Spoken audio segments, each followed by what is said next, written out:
Alright, so this here is the engine room. There are 3 engines down here. 2 mains, port and starboard mains.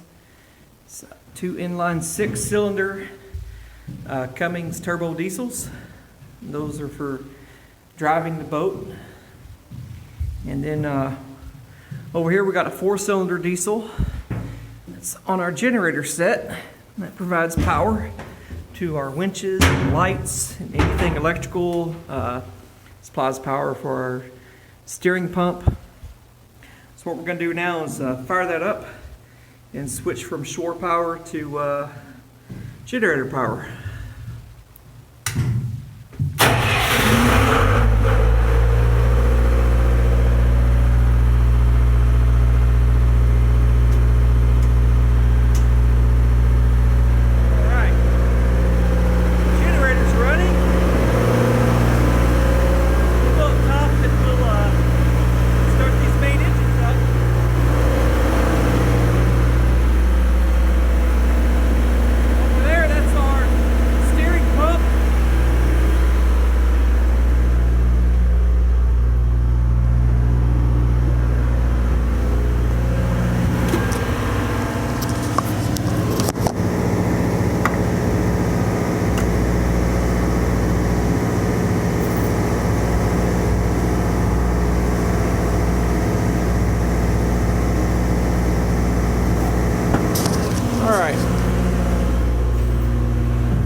Alright. Give me a signal when you're ready. Alright then. Alright, so this is our wheelhouse. It's a little hot in here, so I'm going to turn the air conditioner on. Alright. Got our generator started. Trying to get set up here. It was hot. Now I'm going to bring my main engines online.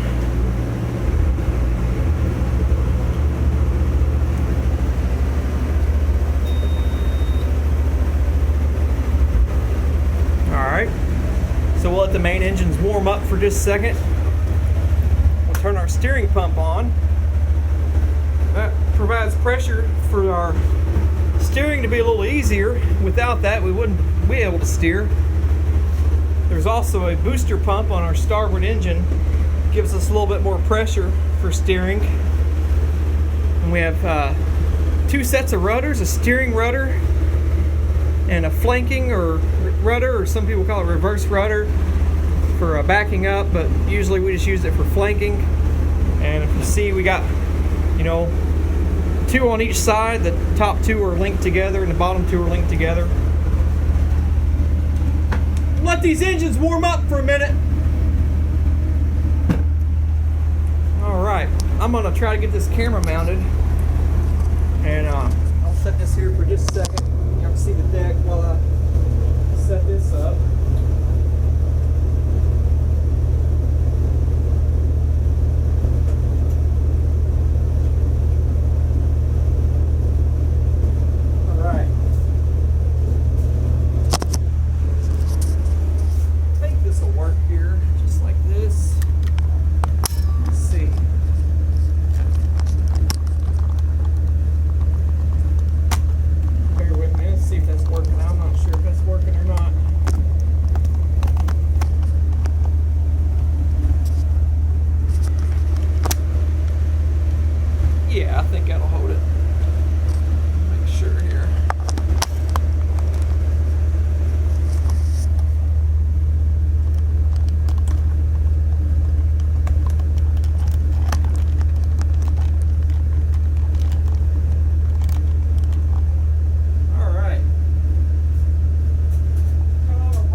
meant to grab a shovel and rake, and I completely forgot.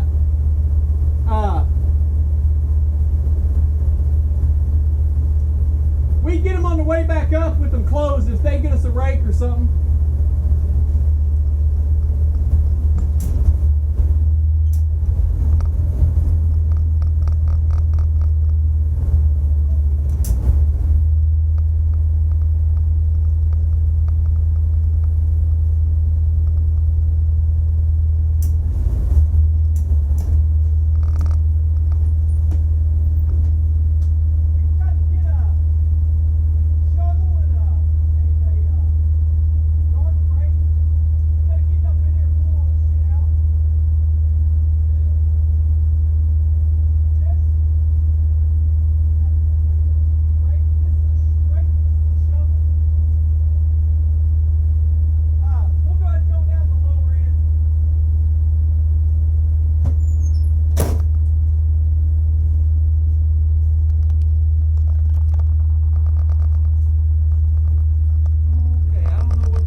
Upper gates right now.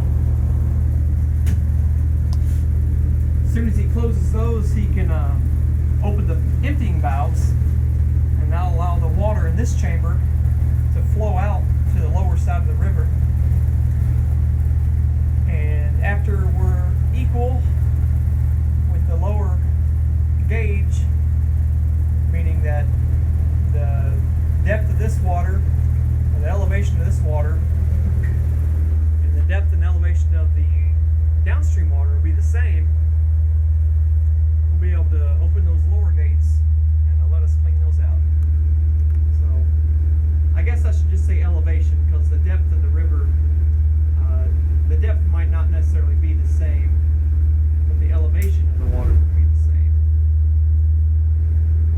So we'll go ahead and trot down here a little ways and let you see him open those gates in a minute.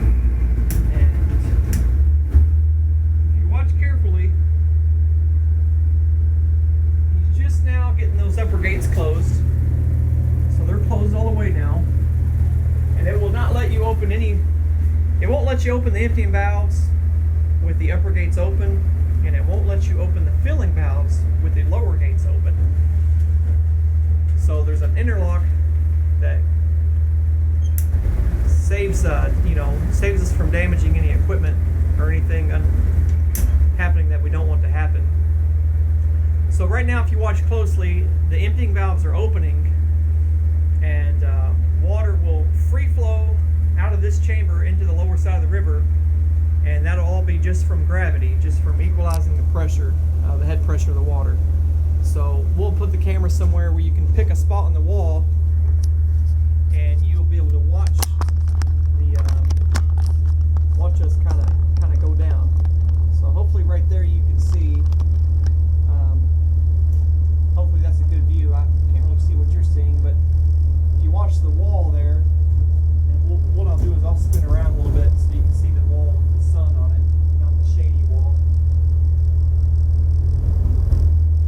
We'll rotate around. So we've already dropped down about 8 inches at this point. We're probably only going to drop down a little bit. We probably won't go down but a foot or two.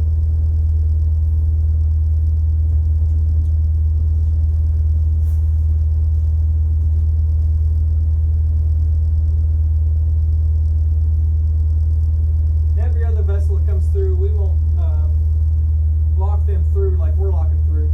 We won't lock them through without them tying off in some way, shape, or fashion, but since we work here and we're the maintenance crew here, we know what we're doing. It's okay for us to lock through up and down without tying off. So, plus we're a small boat. We're not taking up a lot of room. There's nothing bad going to happen if we're just sitting here floating. So you can see now we've gone down about 16 inches or so.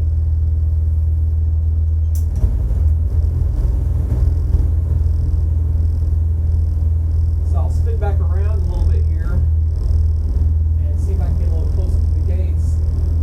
In a minute he'll hit what's called the bubblers, and that'll use compressed air to clear out any debris that's floating behind the gates.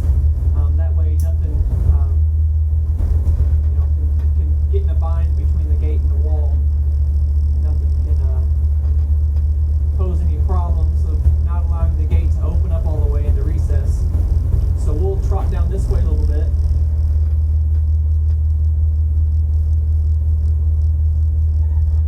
Right now we've gone down almost 2 feet, maybe right at it, hard to say. We'll get down here where we can see the bubbles and see the gates open. And these lower ones will be in a little bit rougher shape as far as debris and stuff goes. The lower gates always have more trash and logs and such. So that's really the main reason we're getting out today is to do these lower gates. And we're in just the small chamber. This is the 600-foot chamber. Not a whole lot of stuff comes through here, mostly recreational boats. Light boats, like a tugboat without a tow, or a boat that just has one barge will come through here. Anything that can fit in here we'll put in here, but typically we use the bigger chamber that's twice as big as this, and it's 1,200 feet. So I think now we're in a good position. There you go, there's the bubbles. Not sure where your screen is at, where I'm pointing at, but hopefully you can see the bubbles there. And that's just compressed air out of a regular air compressor that goes through pipes and plumbing to get down to the bottom of the block chamber. And that is just for clearing out debris and such behind the gates. And he'll be opening those gates any second.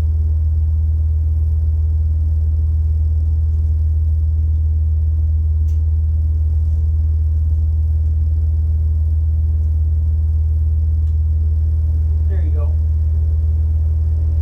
He's got the gates opening for us.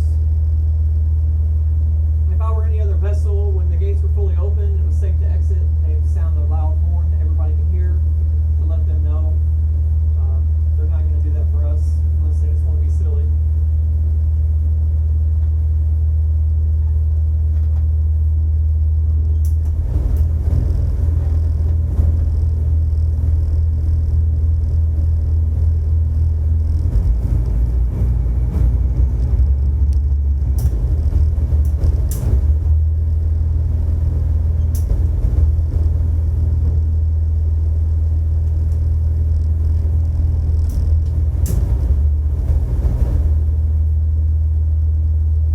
So as these open, you'll probably be able to see some stuff sticking out of them. You'll understand why we do this.